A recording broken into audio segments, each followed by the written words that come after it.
Présent. Présente. Présent. Oui.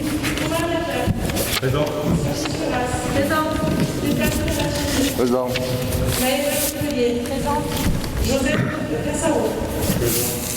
Roger Mossé. Présent. Dominique Dièche. Alain Mousser. Pierre Marotte. François Deniau. Evelyne présent. Dominique Garnier. Monsieur Pertuzel. Catherine Hervé. À Monsieur Pianchini. Marie-Christine Rodriguez. À Madame Coutelier et Catherine Coulon. À Madame Suras. Marie-Catherine Pittier. Florian Paris. Gisèle Léger. Patricia Coty. Jean-François Pierre. Julien Stérémy. Hervé Kella. Jean-Pierre Latiner. Christine Romain. René Alcécci. Valérie Jacquemin. Philippe Canon. Cora Ménata. Oui, merci Camille. Écoutez, le conseil de ce soir est filmé comme à son habitude. Je voulais excuser le maire qui n'a pas pu être parmi nous ce soir car il est en confinement, car testé positif au Covid. Alors soyez rassurés sur sa santé, mais pour 7 jours il est confiné chez lui et il suit une série de tests de routine pour s'assurer que tout va bien. En information, les travaux ont commencé aux Terres Blanches, donc bienvenue dans cette salle du conseil municipal à Guidruc pour quelques mois. Depuis mercredi dernier, on vit un état d'urgence, un couvre-feu à 21h et le drive Covid est toujours ouvert tous les mercredis sur le parking des Terres Blanches.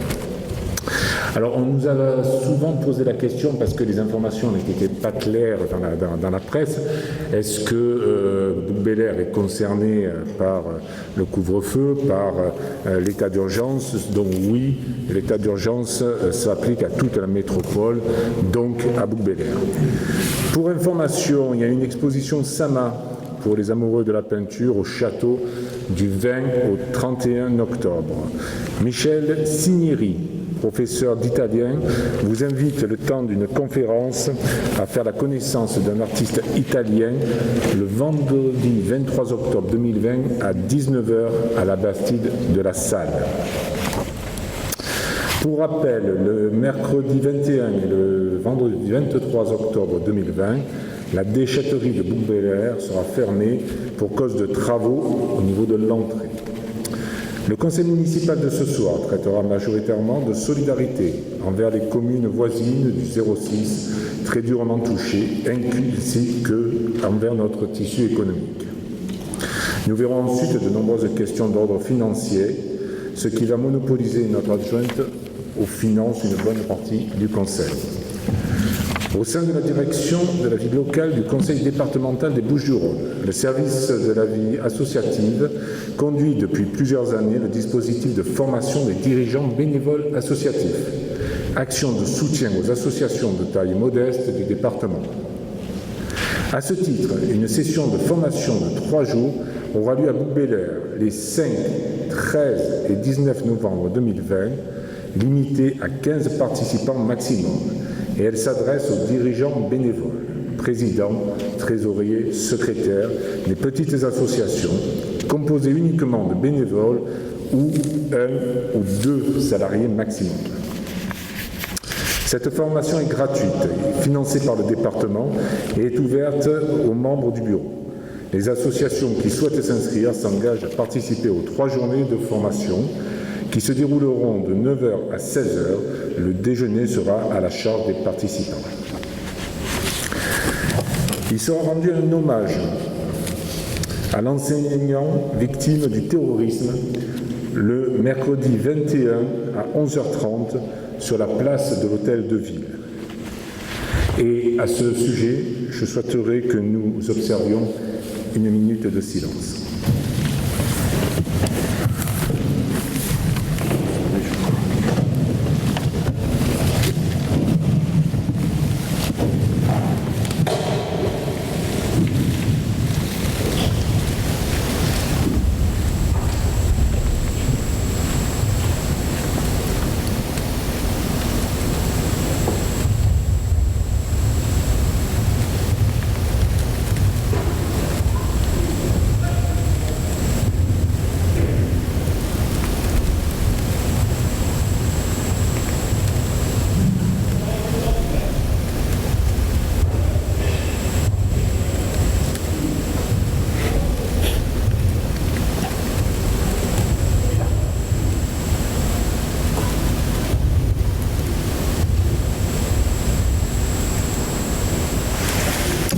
Merci.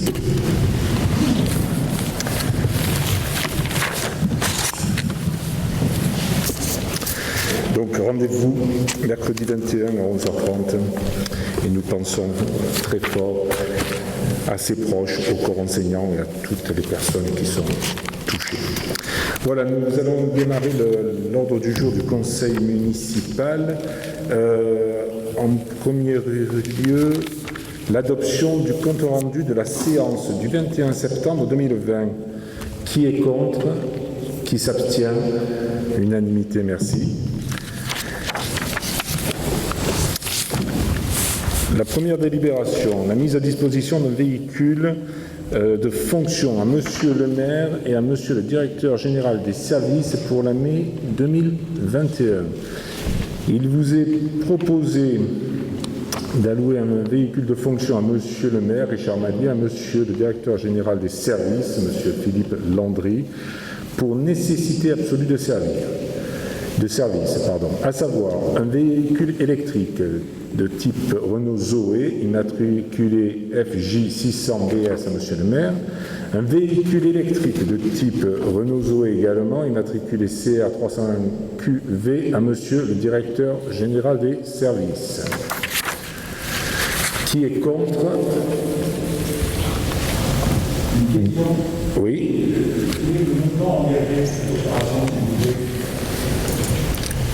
Le micro, s'il vous plaît. En plus, on est filmé, donc il est important que nous entendions.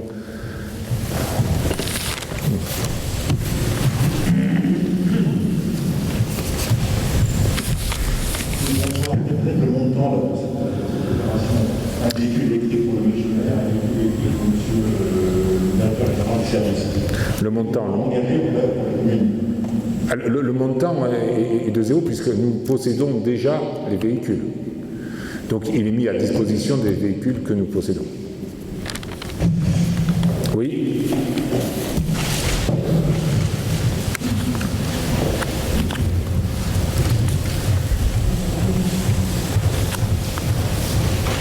Bonsoir. Voilà, j'aimerais avoir des précisions sur les règles d'utilisation du véhicule. Est-ce qu'on parle de véhicule de fonction ou véhicule de service? J'aurais préféré que ce soit un véhicule de service. Non, ce sont des véhicules pour nécessité absolue de service. Cela répond effectivement à un certain nombre de c'est très normé, hein. Les règles d'utilisation sont réglementées et c'est dans ce cadre-là que s'inscrit cette délibération, mais ce n'est pas des véhicules de fonction. Ce sont les règles d'utilisation d'un véhicule qui différencie la voiture de fonction et la voiture de service. Le véhicule de fonction est utilisé pour des déplacements professionnels et personnels. J'aimerais que ce soit utilisé que pour des déplacements professionnels. D'accord, ce sera utilisé dans les cadres stricts de la réglementation pour nécessité absolue de service. Voilà, si on pouvait juste faire changer les termes du service.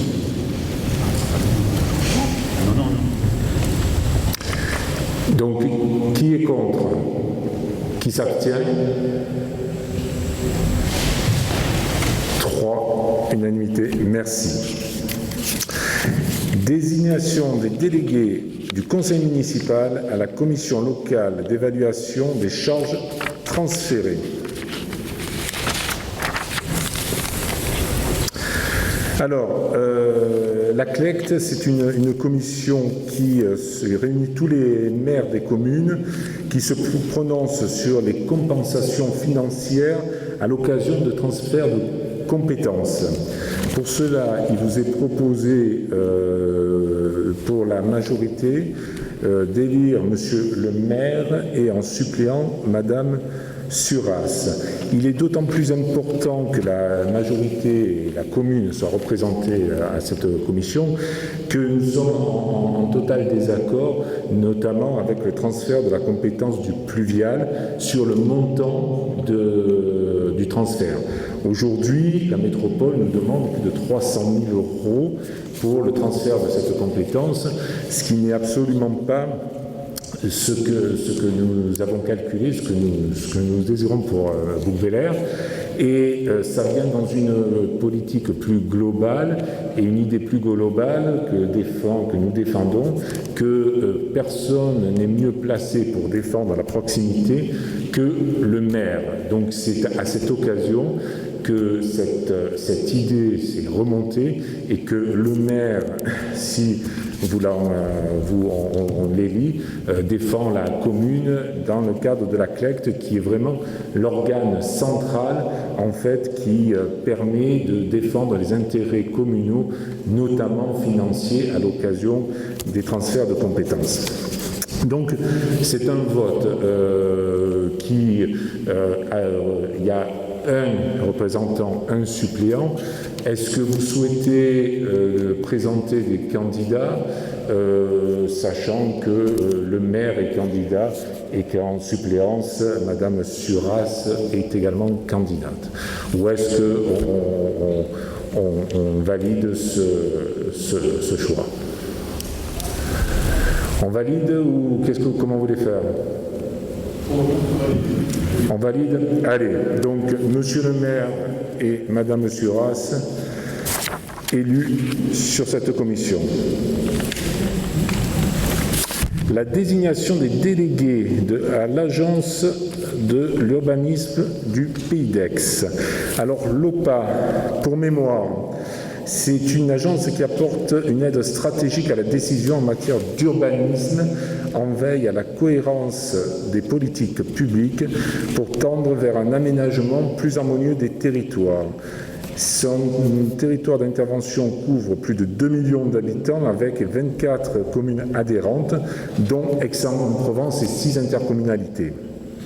Elle intervient ainsi à différentes échelles et en toute indépendance sur les thématiques de l'urbanisme, la planification, l'habitat, les déplacements, l'économie, l'environnement, le paysage, les équipements, l'enseignement supérieur et la recherche.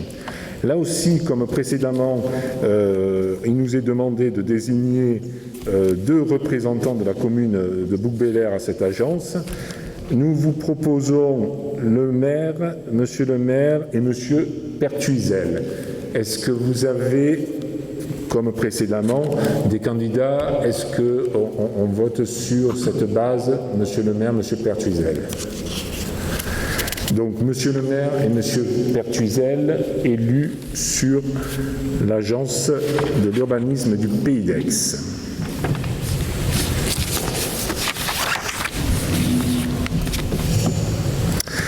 Adhésion au réseau Chaînon, Fédération des nouveaux territoires, des arts vivants et au réseau Cercle de Midi.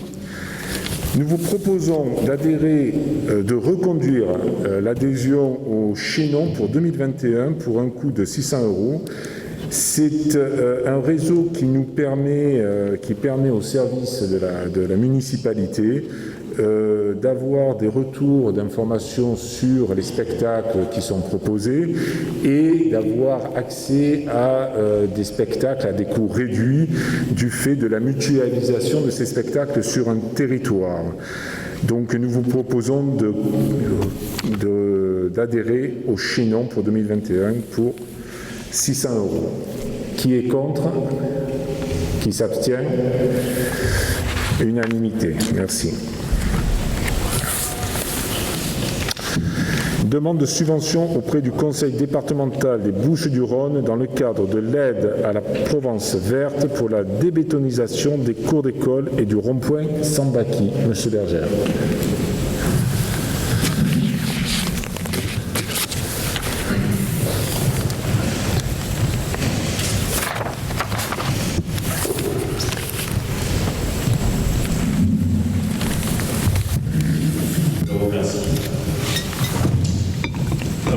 L'Assemblée départementale a adopté, lors de notre séance du 23 juillet 2020, un dispositif pour aider notre territoire à relever le défi de la relance économique et accompagner notre territoire, accompagner de nouveaux investissements dans le cadre de l'agenda environnemental qui est approuvé par le département et la métropole. Un de ces dispositifs est l'aide à la Provence verte qui subventionne la biodiversité des pièges agricoles. ainsi que les travaux et l'aménagement extérieur contre les flots et chaleur. La commune envisage la débétonisation dans son cadre d'école, ainsi que de rond-point sans bâtisse.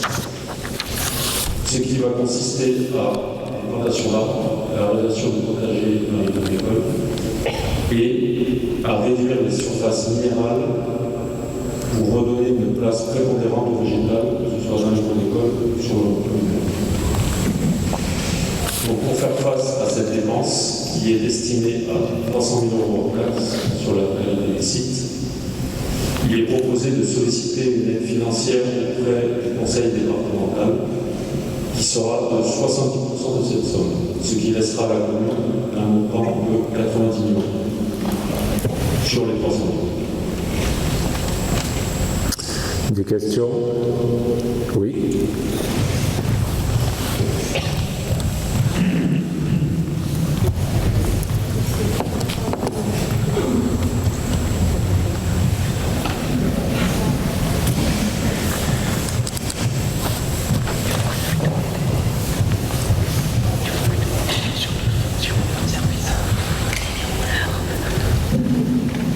Oui, je voudrais savoir, avoir un peu d'éclaircissement. Pour ce qui est, je ne comprends pas très bien, pour ce qui s'agit de Sambakis, le rond-point est déjà végétalisé. Donc, en quoi ça consiste exactement? Et pour les cours d'école, on parle de débétonisation, c'est pas facile à dire. Mais, je suppose qu'au sol, c'est pas du béton, c'est du bitume. Et par quoi on compte le remplacer? Par ailleurs, pour compléter ma question, puisqu'il y a des travaux en cours sur la litière, j'aimerais savoir si on s'est assuré on démolir dans le besoin ce qui a été fait, ce qui est en train d'être fait, et si on prend tout de suite les bonnes décisions de la végétalisation.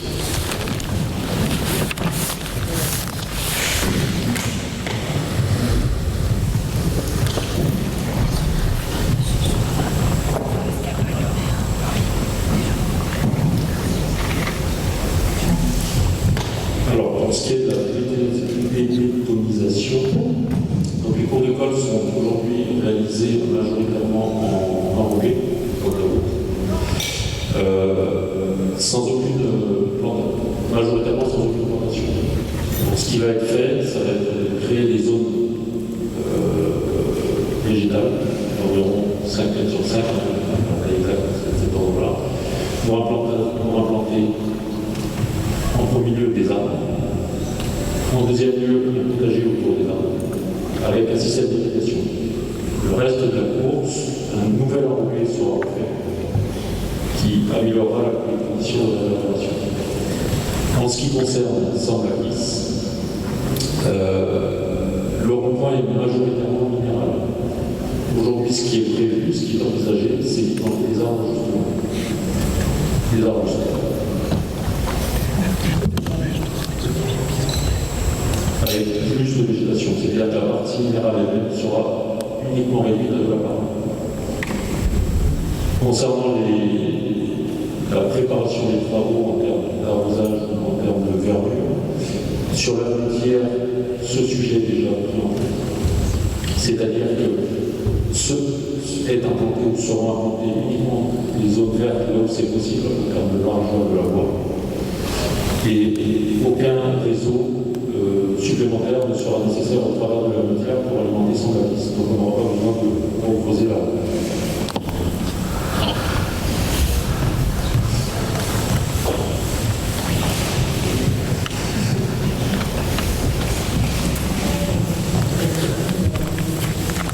On n'a pas de micro. Il n'y a pas de micro. On ne peut pas en mettre parce que là il y a ça. Bonsoir, juste une petite précision sur le rond-point de Sambakis. Il y a souvent des convois exceptionnels qui passent, donc rogner le rond-point en mettant des végétaux, même si ce sont des arbustes, je pense que les camions, notamment les transports d'auto, ils vont passer dessus. Les aménagements aménagements sur cette voie tiennent compte c'est une zone de transport qui est définie dans le cadre du département, et tous les aménagements, vous voyez les ronds-points qui ont été faits ont des axes de braquage assez grands pour tenir compte justement de ça. Donc Sambaki ne sera dans le même cas que les autres ronds-points qui ont été refaits ou qui ont été faits récemment.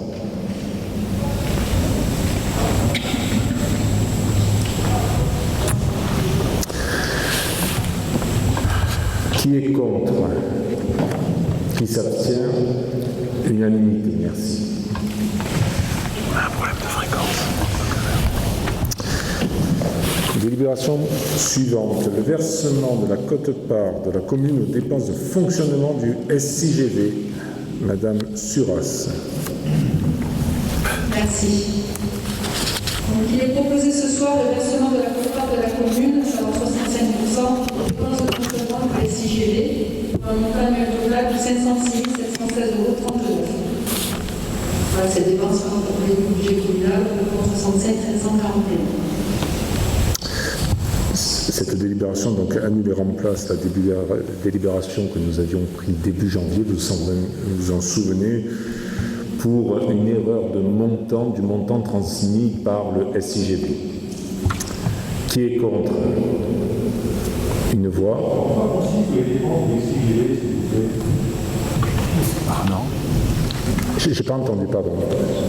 En quoi consistent les dépenses du SIGV, s'il vous plaît? Le SIGV a des compétences concernant la sécurité avec le CSU, la prévention de la délinquance et la mutualisation de l'informatique sur les deux communes de Bouc-Bélair et Signane. Donc il y a des comptes du SIGV qui sont accessibles. Accessibles, c'est-à-dire? J'ai pas entendu, pardon. On peut consulter ces comptes. Ah oui, bien sûr. Il y a d'ailleurs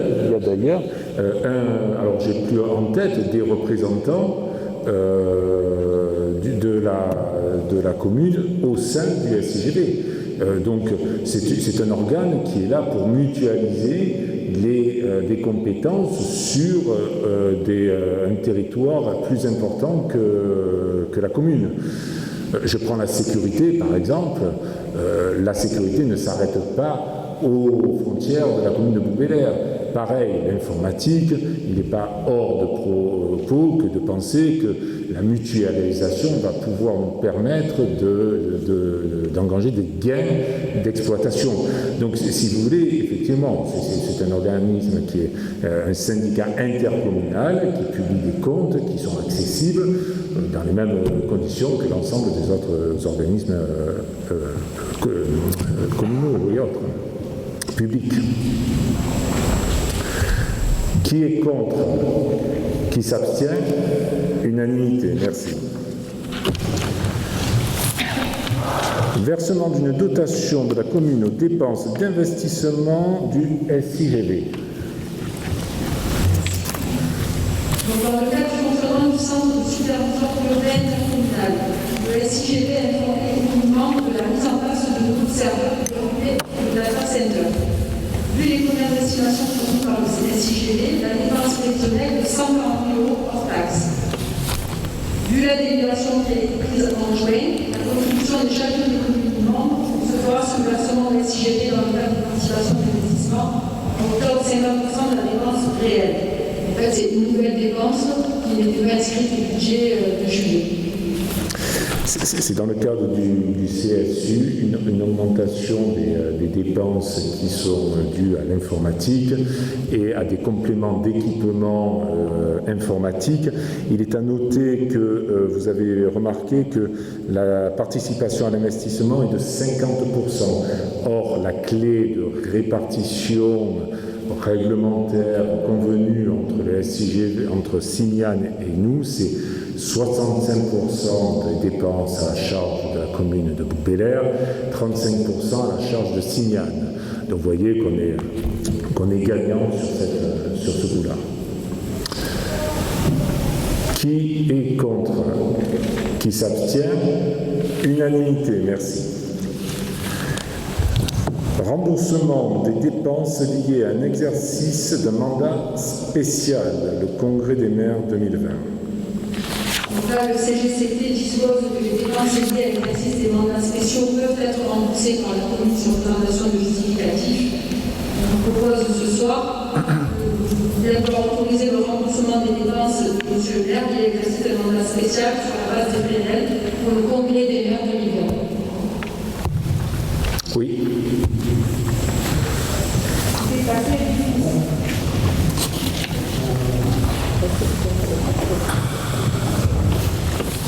Ça représente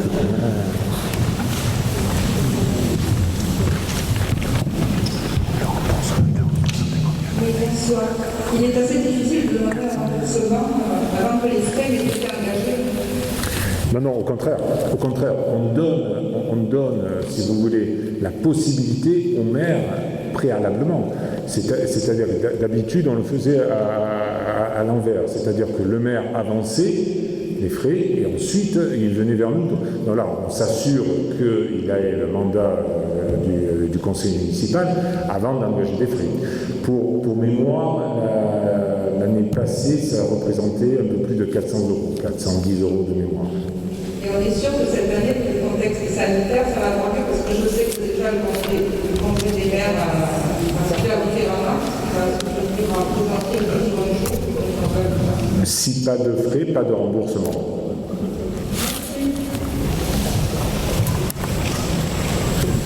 Là.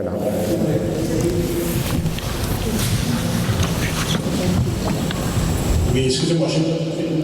C'est une avance, c'est bon. Non. On donne la possibilité de rembourser les frais qui seront dépensés par le maire. On donne donc sur facture, je vous dis, l'année passée, ça représentait 410 euros. Le maire fait une avance et nous, la commune, lui rembourse la... Je veux bien croire que ces frais sont raisonnables, mais c'est simplement par rapport au texte, je m'interroge parce qu'on dit que c'est sur présentation des états de frais de la délibération de l'Assemblée. On ne voit pas très bien ce qu'on peut décider aujourd'hui. On donne la possibilité de...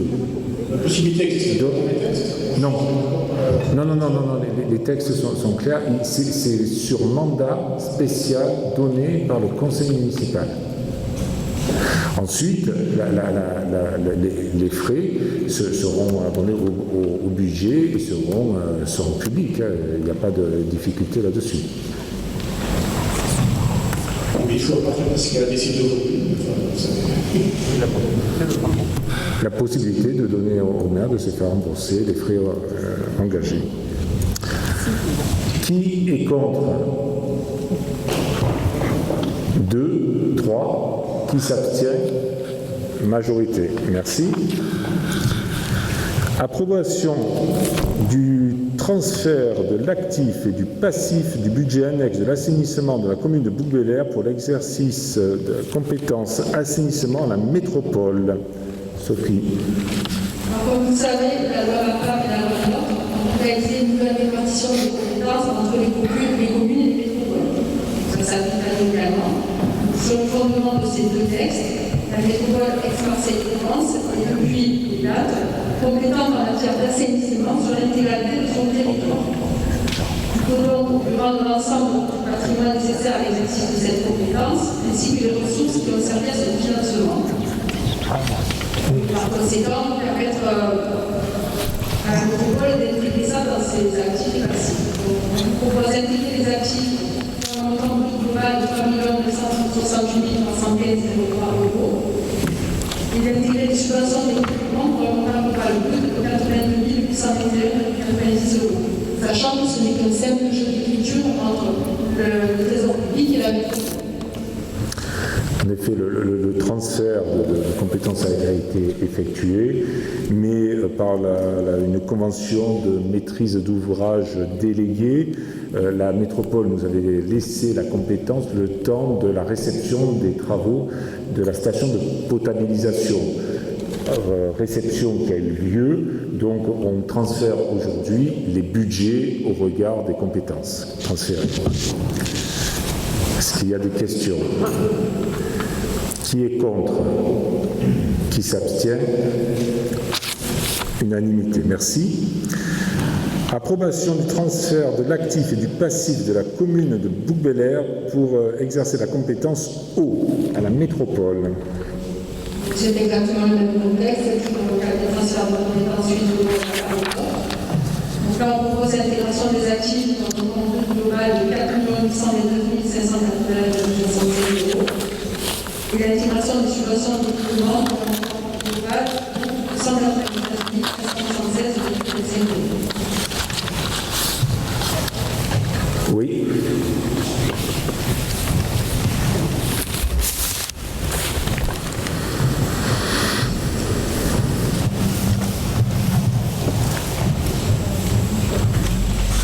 Je voudrais savoir si les montants ont été validés par un cabinet d'audit.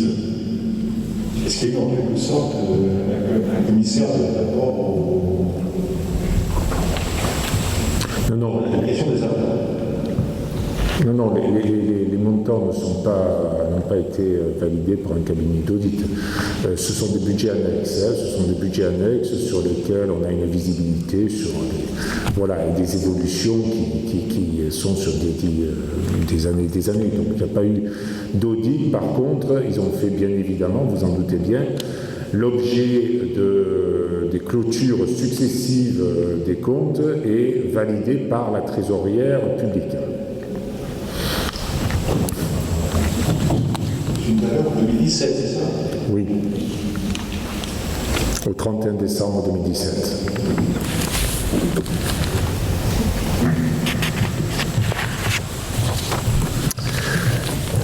Qui est contre? Qui s'abstient? Unanimité, merci. Budget de la commune, une DM numéro 1 pour l'exercice 2020. Sophie, toujours. Alors, désolé pour l'ordre de la chronologie qui va suivre, on vous présente l'ADM avant de vous présenter les rapports qui vont la modifier. Et sur le principe, on modifie le budget en fonctionnement, il y a 94 900 € de plus, et en investissement, 127 593 €, soit 0,05% de plus par section. Sachant qu'on va intégrer des dépenses en fonctionnement, 150 € de l'opération chèque cadeau que vous présentera l'adjointe Maëva Gauthier tout à l'heure. 30 000 € d'aide sinistrée suite aux intempéries dans les Alpes maritimes qui vous présenterez juste après, ainsi qu'un virement de section de 119 835 € 520, avec les détails dans le rapport réalisé. Également des dépenses d'investissement intégrées, 40 000 € de participation à la SIG pour l'acquisition des serveurs de secours et 45 000 € d'avance de trésorerie pour l'organisme foncier solidaire que je vous présenterai tout à l'heure également. Des questions? Oui.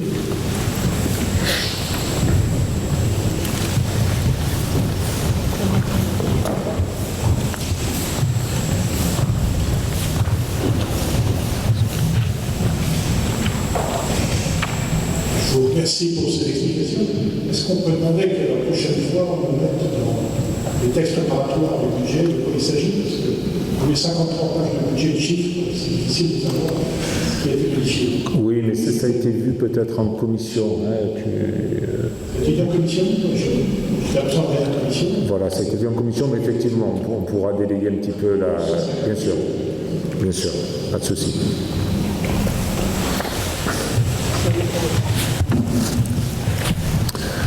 Qui est contre? Qui s'abstient? Unanimité, merci. Convention d'apport avec droit de reprise à un organisme foncier solidaire, tous propriétaires. Sophie. Alors, moi, les organismes fonciers solidaires sont des organismes à but non lucratif, acquérant des terrains en restant propriétaires et conservant un bonheur des droits réels en l'accession à la propriété de logement. La commune a adhéré à l'association Tous Propriétaires, OFS, créée en 2019. La finalité du dispositif est d'une part de réduire le déficit de logements sociaux sur la commune, de diminuer donc les délais qui nous sont imposés, et d'autre part de permettre aux ménages modestes d'accéder à la propriété. Pour conduire le projet, la commune envisage le versement d'un apport avec droit de reprise de 50 000 € pour permettre à l'OFS de lancer ses actions. Il s'agit d'un apport avec droit de reprise sans intérêt qui sera remboursable après 4 ans une fois la convention signée. Voilà, donc en fait, c'est pour lancer un petit peu la machine de l'OFS et permettre l'acquisition notamment d'un terrain qu'on a voté le principe de la vente il y a 2 mois, au mois de juillet de mémoire, et bien qu'il n'y ait pas de prix de vente, il y a des frais qui sont attachés à ce terrain, des frais de mutation. Donc pour cela, l'OFS a besoin d'un fonds de roulement que nous vous proposons ce soir et qui bien sûr seront remboursés dès que la machine aura commencé à avancer, à générer des ventes. Est-ce qu'il y a des questions? Qui est contre? Qui s'abstient? Unanimité. Merci.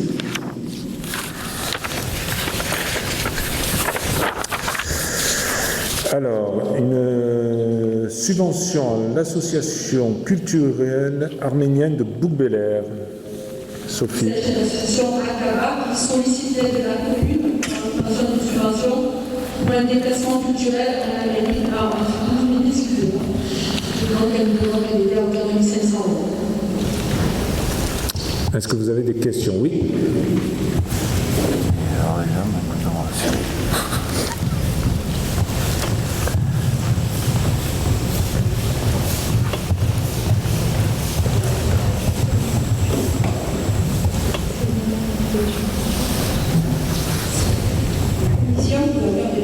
Une subvention de 1 300 €. Donc cela vient s'ajouter à celle de 1 300 €. Alors, vous parlez de la subvention de fonctionnement que nous donnons annuellement à l'ensemble des associations. On n'est pas du tout sur le même principe. Là, elle vient s'ajouter effectivement à la subvention précédente. Et je pense d'une manière générale que le peuple arménien actuellement en a grandement besoin et a grandement besoin de tout le monde pour passer un petit peu cette période compliquée.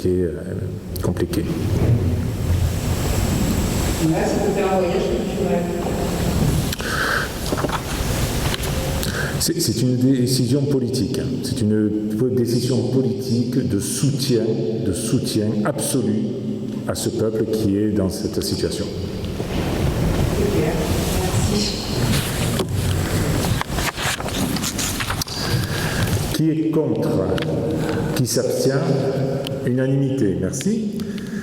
Participation pour aider les vallées des Alpes-Maritimes à se reconstruire. Alors, vous savez, dans la nuit du 2 octobre, la tempête Alex a provoqué des inondations dans l'arrière-pays niçois. Dans des crues dévastatrices, faisant plusieurs victimes en prenant d'importants dégâts matériels.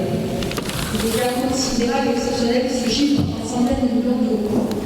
Aussi, la commune populaire, dans une démarche de solidarité, souhaiterait proposer une participation, une aide de 12 € par habitant, soit 30 000 €. La difficulté, ça a été de savoir à qui ou comment pouvoir la verser.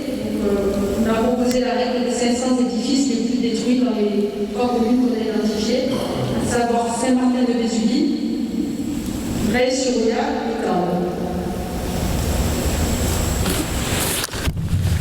Est-ce qu'il y a des questions? Qui est contre? Qui s'abstient? Unanimité, merci. Nous allons changer de rapporteur pour nous parler de la mise en place de cartes cadeaux en faveur du commerce local au sortir de la période de crise sanitaire. Maëva Gautelier.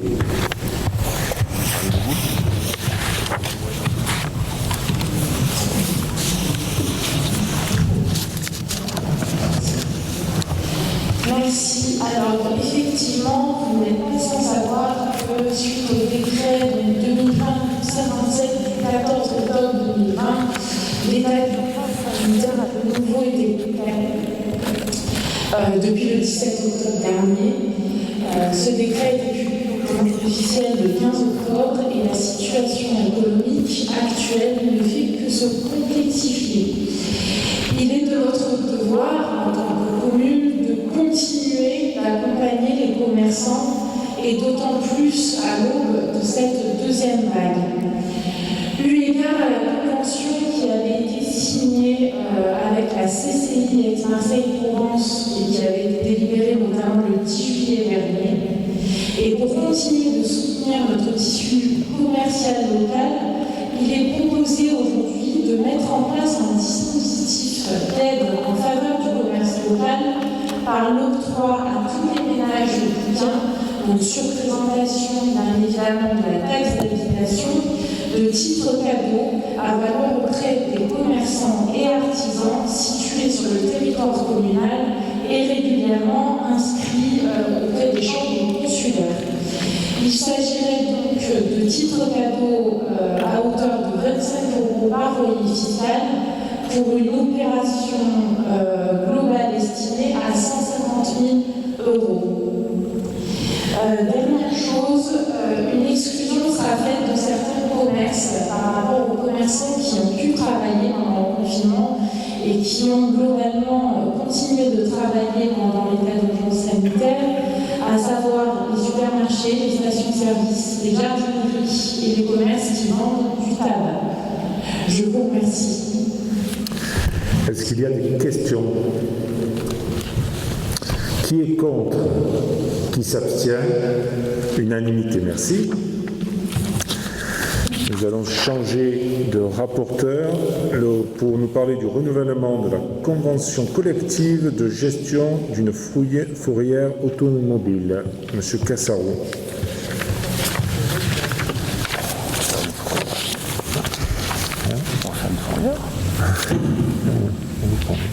Merci. En effet, il s'agit de proposer à l'approbation du Conseil municipal ce soir le renouvellement de la convention de gestion de la fourrière automobile. Cette convention de fourrière automobile est passée avec la société d'établissement Jean et Mabel qui se situe à Lille. Dans cette convention, il est précisé les conditions de fonctionnement et de rémunération du gardien de fourrière quant aux opérations je vais vous préciser. Il s'agit de l'enlèvement, du gardiennage, de la gestion, mais aussi de la désignation d'un expert automobile en vue du placement des véhicules, ou bien ça peut aller jusqu'à la destruction du véhicule. Voilà. Est-ce qu'il y a des questions? Qui est contre? Qui s'abstient? Unanimité. Merci. L'ordre du jour du conseil municipal est épuisé. Nous avons reçu 2 questions diverses, enfin 2 questions, dont une qui est plutôt longue et je vais vous les lire. Donc la question 1 sur l'utilisation du stade du Moussou c'est une question mais qui reprend derrière une dizaine de questions, mais on va le délayer. Un habitant de Bouc-Béliard, dites-nous, nous a soulevé la question suivante. À la sortie du confinement, mai 2020, mon fils et ses camarades, 4 lycéens de 18 ans en terminale S à Duby, ont cherché à faire du sport sur Bouc-Béliard pendant leur temps libre. Ils connaissaient le projet de rénovation du stade Moussou. Nous habitons à la Cyprière. Et lorsque l'article « Eau, les sports au Moussou » est paru dans le bouquin numéro 29 en pages 20 et 21, ils ont été ravis car enfin ils allaient pouvoir faire du basket et surtout utiliser des barres de traction pour renforcer leur musculation sur le parcours de santé. Lorsqu'ils sont allés au stade du Moussou, le gardien leur a interdit, gentiment, est-il quand même précisé, l'accès au stade, car il y avait des réserves vis-à-vis des entreprises et l'État n'était donc pas possible, l'accès n'était donc pas possible, idem en juillet. Cette situation a duré tout l'été et il semble qu'aujourd'hui l'accès ne soit autorisé qu'aux clubs et pas aux individuels. J'ai relu l'article du bouquin Ville Nature et il est écrit « Les jeunes et les moins jeunes pourront librement y jouer au football, au beach volley, oui, vraiment sur du sable, au basketball, au ping-pong ou à la pétanque. Ils pourront également entretenir leur forme sur le parcours de santé. » Ma question est donc, pourquoi un article paru en juin fait-il la promotion du stade Moussou si, dans la réalité, il n'est pas possible que nos enfants puissent l'utiliser librement, comme l'article le précisait? Aucun accès n'a été possible de tout l'été. Pour votre info, aujourd'hui, nos enfants doivent aller à Décathlon ou à Aix pour pouvoir pratiquer librement du sport sur des barres de traction. Nous sommes très loin du slogan « Book avant tout », cher à la municipalité en place. J'ai envoyé un mail au service des sports pour faire part de mon mécontentement en tant que parent et contribuable, mais, sauf erreur de ma part, je n'ai eu aucune réponse. De façon plus générale, il nous a été expliqué que le stade du Moussou, comprenez-vous, n'était utilisable actuellement que par des associations, pour une question de gardiennage qui serait impossible. Nous nous étonnons d'une telle décision. Il nous semble que l'on devrait pouvoir compter sur le sens civique et la responsabilité des habitants sans les infantiliser. Pour une fois que Boubeler dispose d'une installation sportive potentiellement utilisable par l'ensemble de ses habitants gratuitement et non seulement par quelques privilégiés, il est étonnant qu'on réserve son utilisation à des associations qui profitent déjà de subventions conséquentes. Nous souhaitons donc savoir quel a été le montant des travaux de rénovation de ce stade et pourquoi il n'est pas possible de l'ouvrir au public, ne serait-ce qu'avec des horaires limités permettant de rémunérer le gardiennage. Question subsidiaire, comment se fait-il qu'une question pertinente et circonstanciée d'un habitant reste sans réponse? Enfin, pourquoi faire des annonces erronées qui trompent la population? Vous avez vu, la question, ce n'est pas une question, hein, c'est 10 questions dans la question. Je vais essayer de vous y répondre le plus précisément possible. Alors effectivement, l'article du mois d'août 2020 est écrit au futur, sans donner de date officielle. Des réserves avaient été posées sur le parcours santé jusqu'à début août. Des travaux complémentaires de mise en place de sanitaires doivent être réalisés. Le parcours de santé, par contre, est ouvert depuis mi-août et en accès libre. Au complexe Guidrut se trouve un city-stade ainsi qu'au Verger. Sur le mécontentement du bouquin de l'habitant de Bouc-Bélier de ne pas avoir eu de réponse sur son mail, pourriez-vous me le transmettre afin qu'on puisse lui répondre, puisqu'a priori nous n'avons pas reçu de tel mail. Donc il serait intéressant que nous puissions l'avoir. Donc si vous pouvez nous le transmettre, on se fera un plaisir d'y répondre. Vous nous dites que de façon plus générale, il nous a été expliqué que le stade du Moussou n'était utilisable actuellement que par des associations pour une question de gardiennage qui serait impossible. Alors, je me demande qui vous a répondu, puisqu'en fait, là, on mélange un peu tout. Aujourd'hui, ce qui est utilisé, ce sont les bâtiments du Moussou. Donc, pas le stade qui a fait. Donc, il faut faire la part des choses. Pour l'instant, le stade, on a eu des réserves qui ont été levées au mois d'août. Donc, après, il y a une démarche qui est en cours. Et les associations qui utilisent le bâtiment sont responsabilisées par la signature d'une convention de mise à disposition et ont la responsabilité de mettre en sécurité l'équipement, notamment à travers les gestes barrières et autres pour la période de Covid que l'on vit. Vous nous dites que pour une fois que Bouc-Bélier dispose d'une installation sportive potentiellement utilisable. Alors, je me demande si cet habitant habite bien Bouc-Bélier quand même, puisqu'il y a quand même le Verger, les installations qui sont en verger, Guidru, il y a des installations qui sont utilisables à Guidru et aux terres blanches. Donc dire que pour une fois qu'il y a des installations à Bouc-Bélier potentiellement utilisables, je trouve que c'est un peu fort de café. Vous continuez en disant que pour l'ensemble des habitants, gratuitement, et non seulement par quelques privilégiés.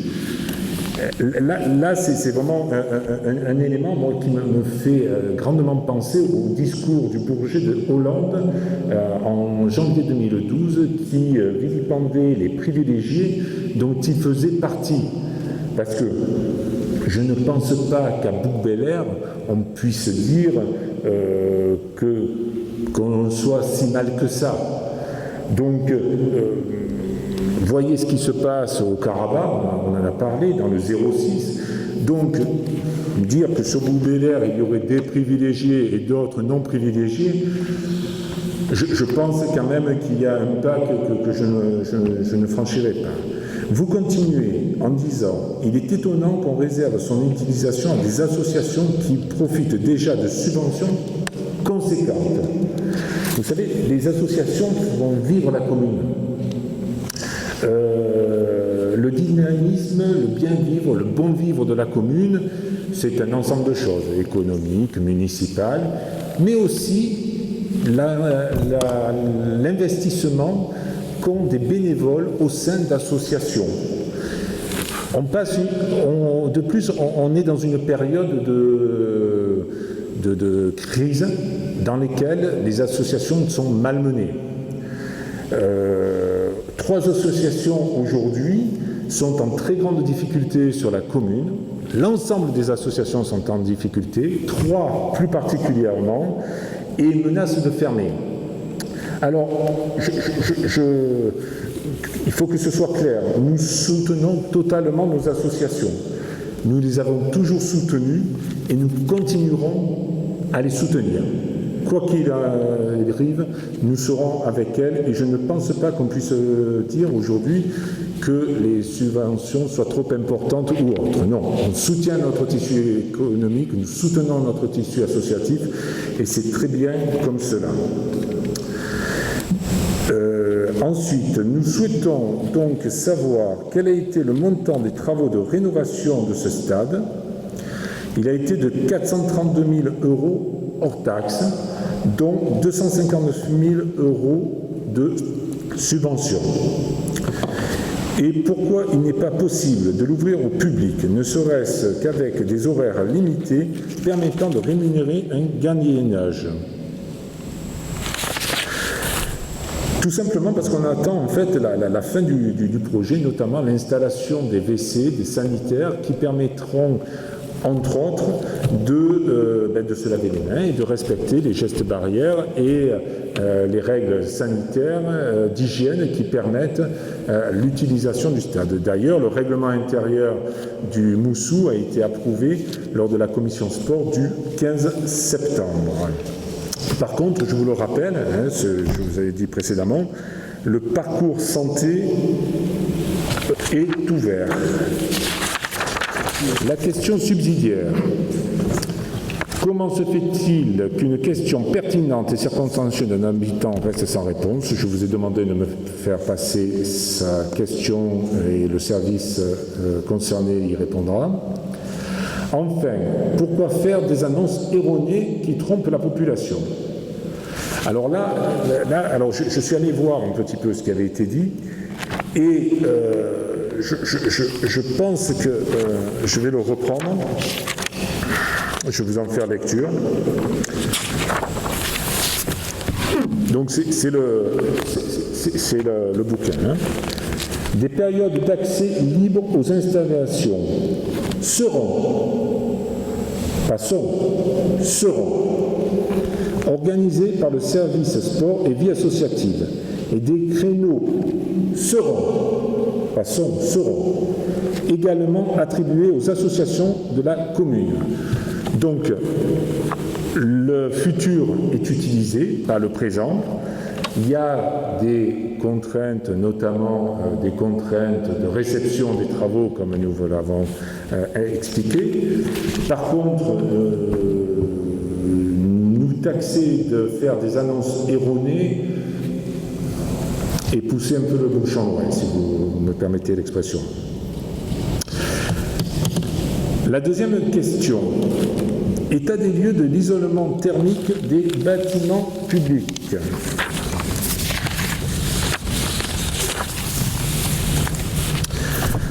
Existe-t-il un état des lieux, votre question, de l'isolement des bâtiments publics? Si oui, pouvons-nous en avoir connaissance? Selon cet état des lieux, parmi tous ces bâtiments, certains peuvent-ils être considérés comme des passoires thermiques? Et en ce cas, quelles sont les actions prévues pour y remédier?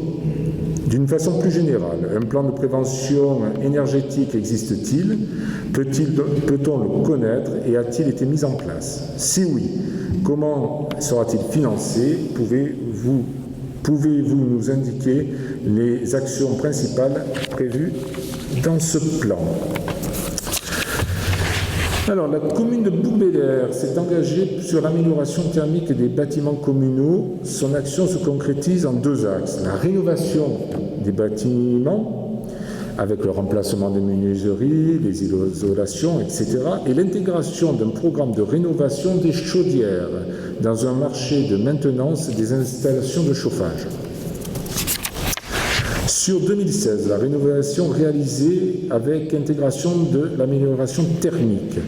Il y a eu la réhabilitation de la salle des vergers, la réhabilitation de l'hôtel de ville, le remplacement des menuiseries du tennis club, le remplacement de l'étanchéité avec intégration d'un complexe isolant sur le réfectoire de l'école de la salle.